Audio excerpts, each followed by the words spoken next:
Nah, Pak, sekarang pembahasan terakhir nih, Pak. Hipnotis itu kan bisa untuk dunia pendidikan, karena kita membahas dengan dunia pendidikan. Terus juga kita membahas hipnotis itu bisa nggak untuk memberdayakan orang lain, Pak? Kira-kira bagaimana tanggapannya? Sebenarnya sama seperti kita dalam analisa psikoterapi ya, bahwa kembali kepada pemahaman tentang fungsi dari hipnotis itu sendiri. Yap. Kalau kita di hipnoterapi kan kita ambil data dulu tuh. Betul, Dari ambil data kita bisa tahu sebetulnya apa sih yang menyebabkan seseorang melakukan sesuatu yang dalam tanda kutip kita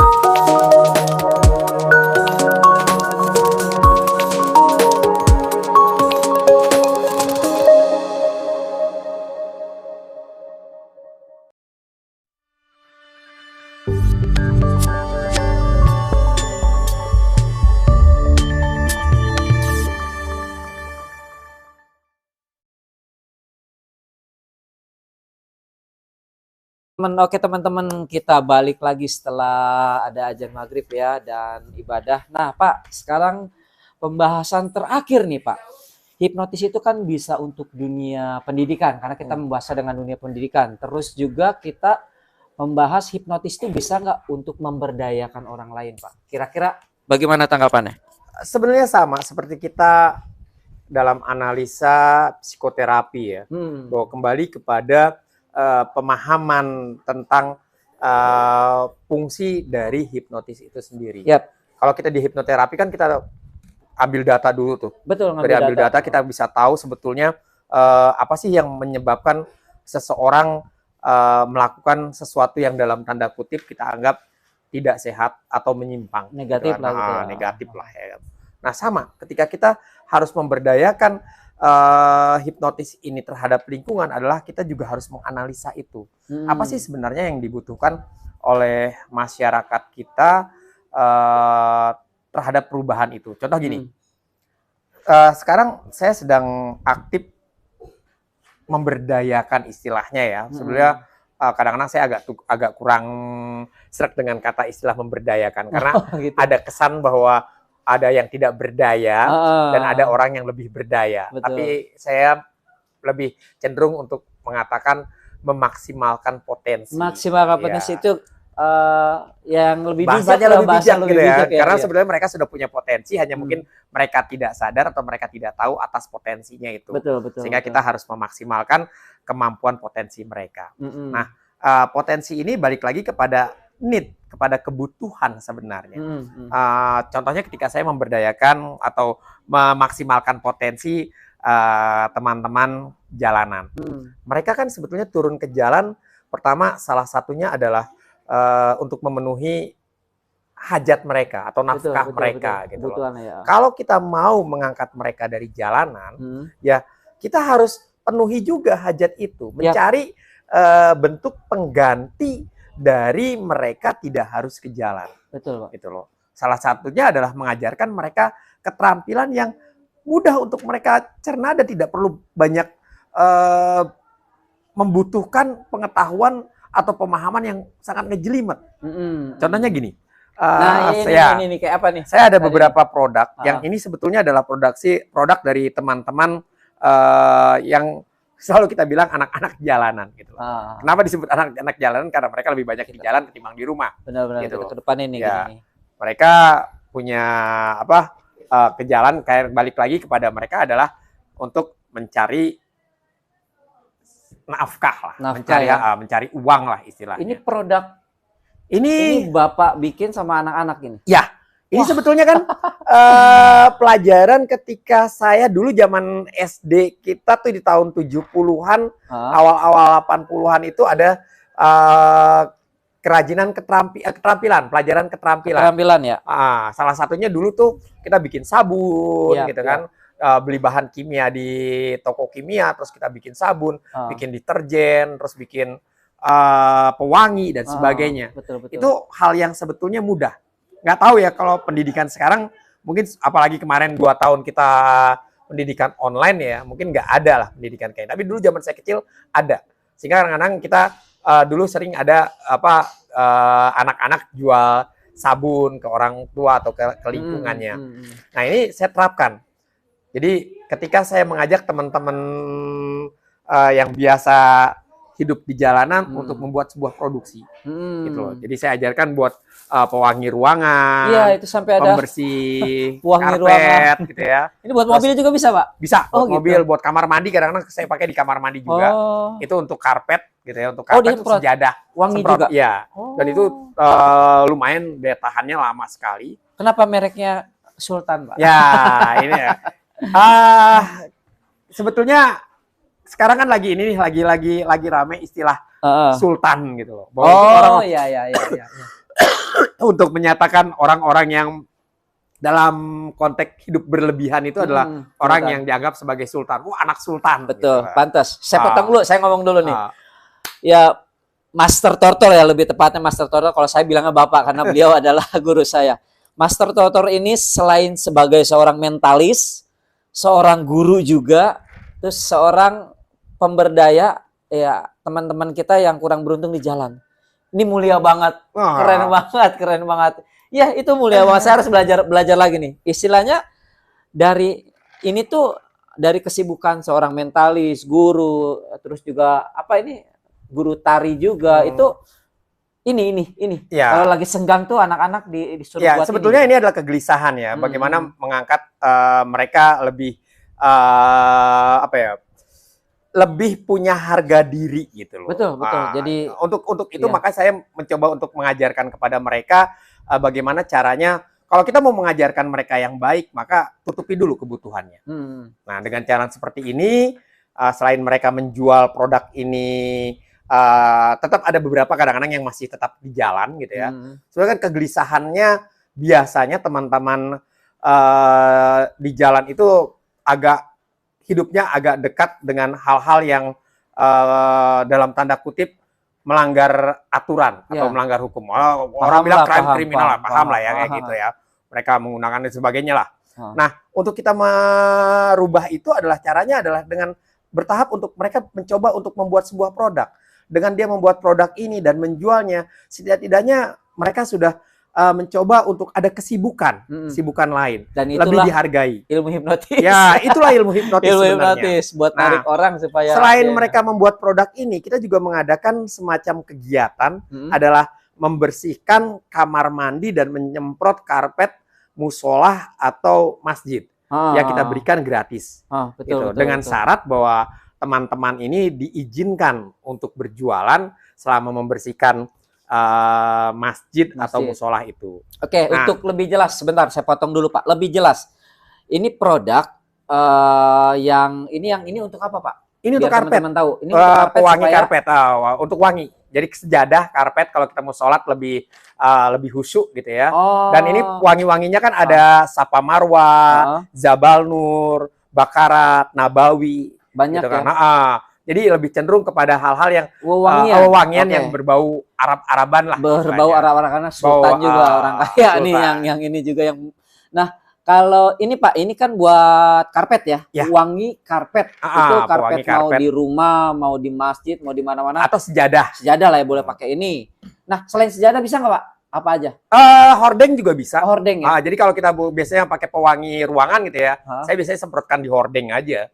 Ya. Siap. Kalau yang ini untuk lebih tepatnya sejadah lah atau hordeng. Kalau yang ini Pak? Itu karbon lantai. Karbon lantai. Untuk mencuci lantai. Teman-teman ada juga nih karbon lantai. Ini produk dari hasil hipnotis loh.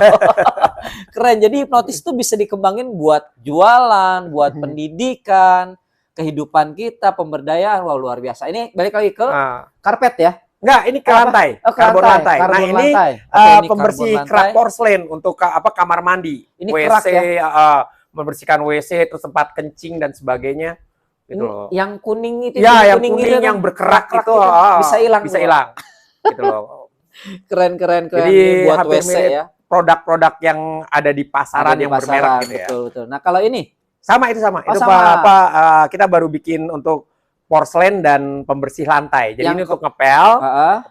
Ininya. Apa?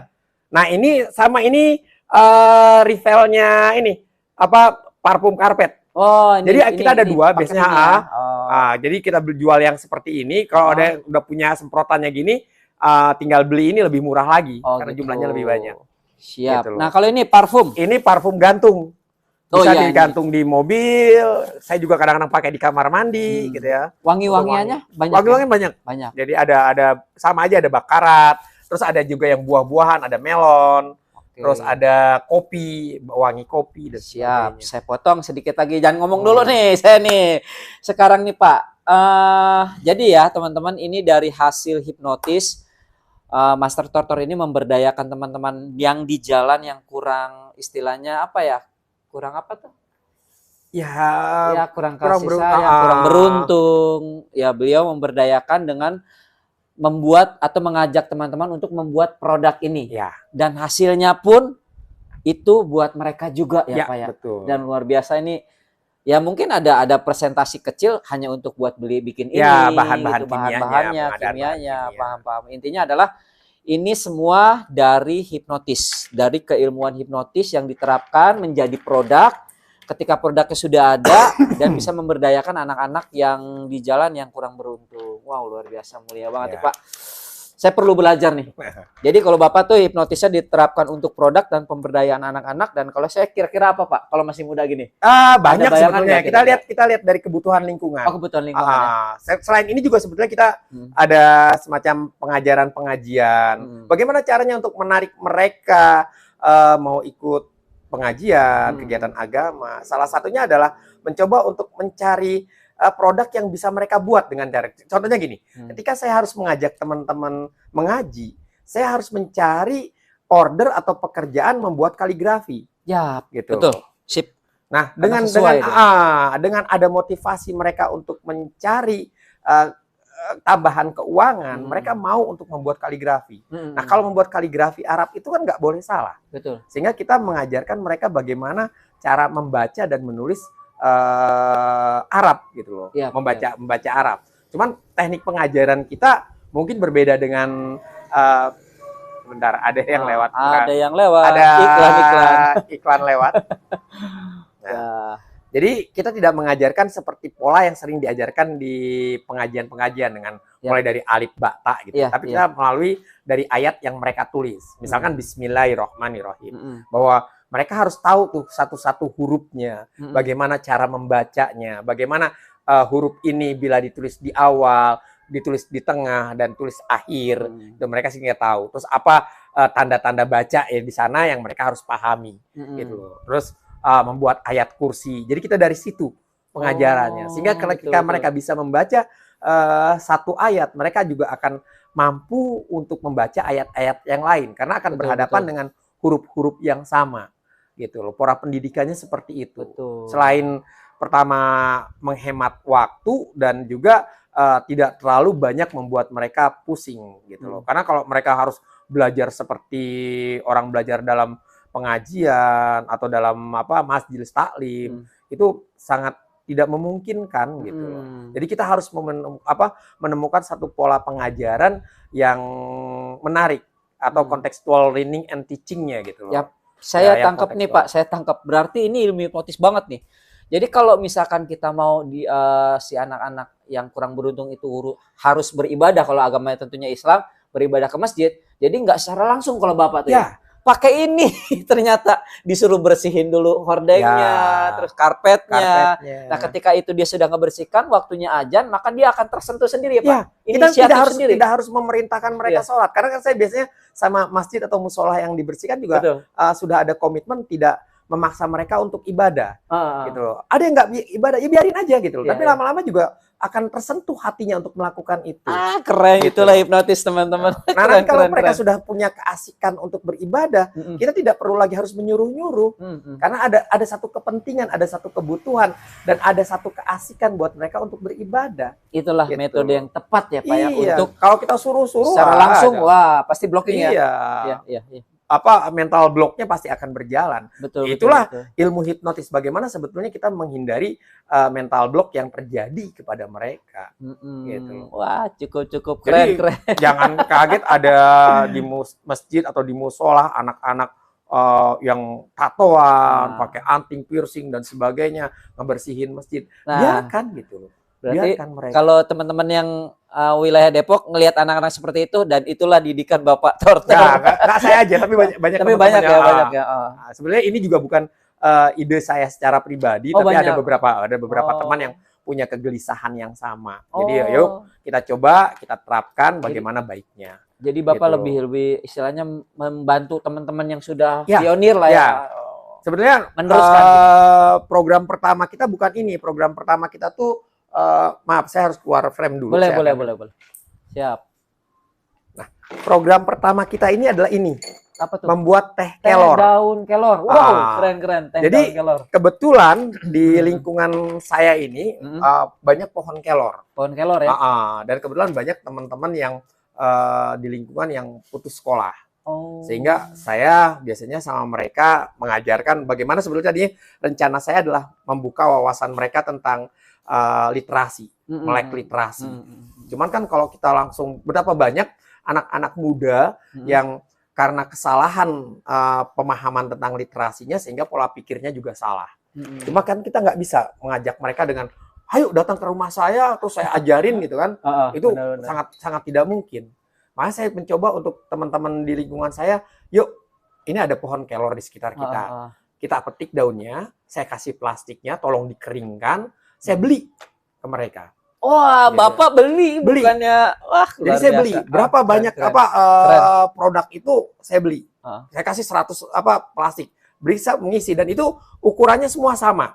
Jadi selain saya kasih plastik, sebagian dari mereka saya kasih timbangan digital. Ntar lu Pak, Bapak beli barangnya udah jadi, dia yang jual, keuntungan dapat buat dia juga. Iya. Dan dia sebenarnya tidak modal apa-apa. Hanya modalnya adalah mau memetik daun kelor dan mengeringkan. Memetik, mengeringkan dan mengemas. Dibeli. Ya, setor ke saya beli. Dibeli. Ya, saya beli produk mereka itu. Seberapapun mereka yang ini. Dan nanti saya jual lagi. Gitu loh, saya jual lagi ke beberapa teman yang kebetulan banyak teman yang membutuhkan teh kelor. Karena teh kelor ini kan manfaatnya banyak. Selain untuk penyakit-penyakit yang berhubungan dengan darah, seperti asam urat, gitu ya, terus kolesterol. Teh daun kelor ya. Teh daun kelor ini untuk menurunkan kadar gula darah, untuk yang punya penyakit gula ya, mengatasi peredaran, pengontrolan tekanan darah, memelihara kesehatan dan fungsi otak, gitu kan, menghambat pertumbuhan sel kanker, meningkatkan daya tahan tubuh dan sebagainya. Memang kalau kita bicara di dunia keislaman tuh ini luar biasa banget manfaatnya ya. Iya, ternyata ya. Tapi ketika diteliti kita searching juga sama. Iya. Dan ini kan sebenarnya pekerjaan yang mudah dilakukan oleh siapapun tanpa harus melalui pendidikan yang rumit. Petik daun kelor, keringkan, bungkus, timbang, selesai. Dan mereka dapat uang dari itu. Kalau mereka ingin banyak ya harus banyak juga dia petik, dia keringkan, dia bungkus dan dia timbang. Itu aja. Gitu. Ketika mereka setor itulah saya bisa mengajarkan kepada mereka tentang melek literasi itu. Karena mereka pasti akan punya masalah, problem selling sama mereka. Mereka cerita begini.